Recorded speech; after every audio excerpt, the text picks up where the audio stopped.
We often celebrate the icons, the legendary machines that defined an era, but what about the vehicles deliberately consigned to oblivion? Not merely forgotten by time, these are the automobiles that their creators actively sought to erase from public memory, victims of scandals so profound they shook the very foundations of their companies.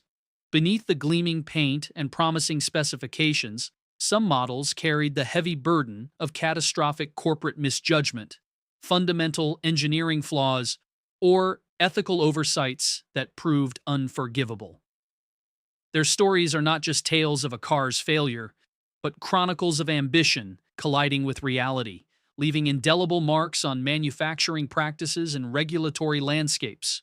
We invite you to peel back the layers of carefully constructed silence to unearth the hidden narratives of automotive history's most ignominious cancellations. The mid-20th century ignited an unprecedented era of automotive expansion, fueled by post-war prosperity and a burgeoning consumer demand. Stretching well into the 1990s, this period saw car manufacturers operating under a regulatory framework far less prescriptive than today, often prioritizing speed to market over exhaustive long-term validation. A prevailing corporate ethos emerged, fixated on achieving market supremacy through sheer volume and relentless, often aggressive, innovation. Such competitive fervor, while driving progress, frequently fostered an environment where the line between calculated risk and reckless oversight blurred. Engineering teams and designers faced immense pressure to deliver new models with astonishing rapidity, a pace that occasionally compromised the meticulous development and rigorous testing essential for safety and reliability. Consequently, the industry witnessed a disturbing array of controversies, from critical safety defects leading to widespread recalls and tragic incidents, to egregious environmental violations and unsettling instances of corporate obfuscation and outright denial. These weren't merely isolated errors, they represented a troubling pattern, revealing systemic vulnerabilities within an industry grappling with its own explosive growth.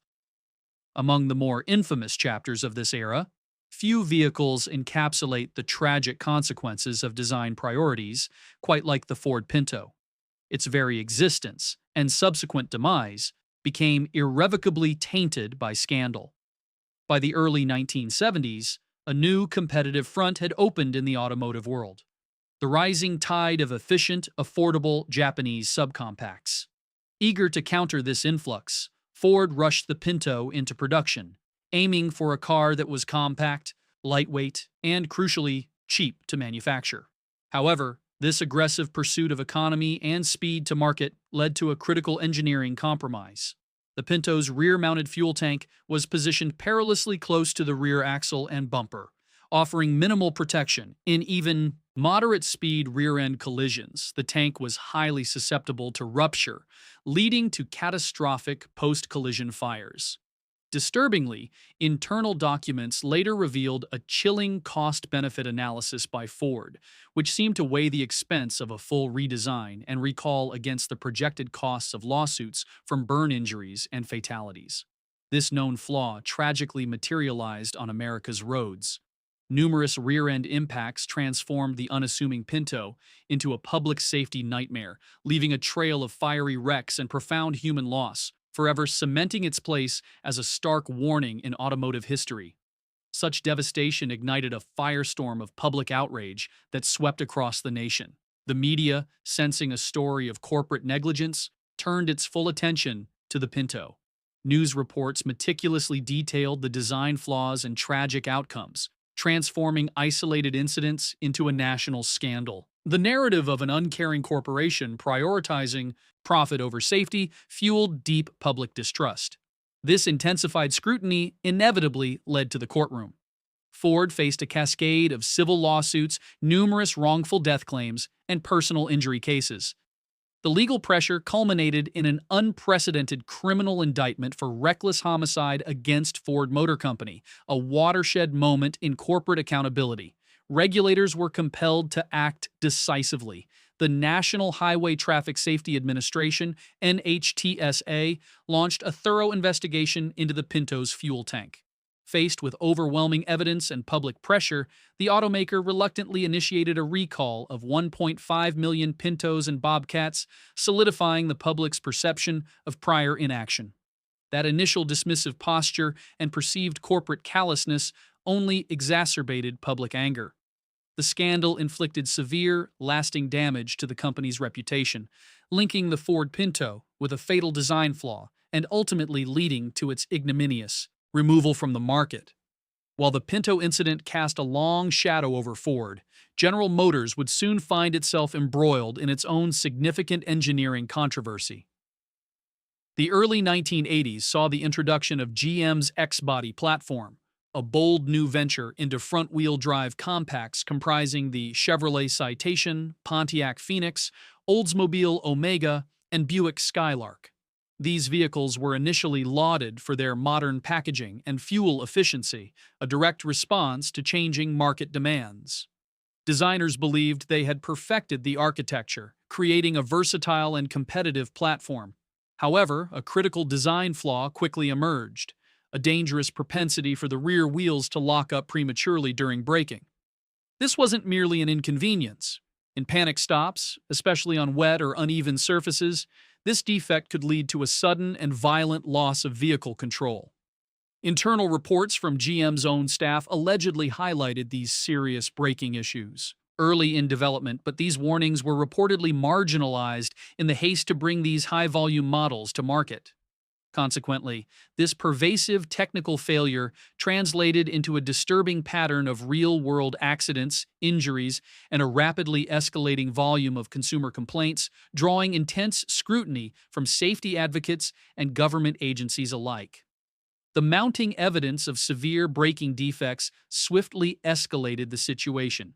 What followed was one of the largest automotive recalls in history, impacting millions of X-body vehicles. The National Highway Traffic Safety Administration, or NHTSA, launched an exhaustive federal investigation, meticulously scrutinizing GM's design process, internal testing, and communication protocols. Such intense regulatory pressure soon translated into significant legal repercussions for General Motors. Beyond the staggering cost of the recall itself, the company faced numerous class action lawsuits, settling for hundreds of millions of dollars in damages and further eroding public trust. The X-Body scandal, alongside other high-profile safety lapses of the era, served as a potent catalyst for fundamental shifts within the automotive landscape. It fueled a broader, more insistent demand for rigorous, independent safety testing, transparent recall procedures, and enhanced oversight across the entire industry. This period marked a critical inflection point, profoundly reshaping the often contentious, yet ultimately essential, relationship between automakers and government safety regulators. In fact, the pattern of engineering oversight, or perhaps corporate expedience driven by cost or schedule pressures, was not unique to the X-Body, echoing in various other models and design features throughout this tumultuous decade. The fallout from these widespread safety failures extended far beyond immediate recalls and legal battles. It initiated a profound reevaluation of the entire automotive ecosystem. Companies were compelled to confront their ethical obligations, recognizing the direct link between design choices and human lives. Engineering departments, once insulated, found themselves under unprecedented scrutiny, pushing for a renewed emphasis on safety-first principles. Such a period directly influenced advancements like improved fuel system integrity, the widespread adoption of anti-lock braking systems, and the implementation of far more rigorous crash test protocols, fundamentally altering vehicle architecture. Concurrently, consumer trust became a fragile commodity. The public, now acutely aware of potential hazards, demanded greater transparency and an undeniable commitment to safety from every automaker. Historical episodes cemented the foundation for modern consumer protection legislation, bolstered the authority of agencies like NHTSA, and fostered the growth of independent safety watchdogs, permanently embedding a culture of accountability within the industry. Vehicles we navigate daily are not merely products of contemporary ingenuity. Rather, they are direct descendants, their very DNA forged in the crucible of these past battles and hard-learned lessons. Advanced safety features and the inherent reliability we often take for granted are not accidental. They were painstakingly developed, often as an urgent response to devastating failures, public outcry, and the undeniable human cost of design oversights. Every crumple zone, every reinforced pillar, and every line of code governing stability control carries the silent echo of previous struggles and the hard won wisdom of engineers and regulators. It urges us to see beyond the polished surface of modern vehicles, recognizing the intricate layers of history, engineering evolution, and profound ethical considerations embedded in their very design. This ongoing narrative serves as a testament to the continuous, delicate tension between pushing the boundaries of innovation, managing manufacturing costs, and ensuring uncompromising safety in the automotive world.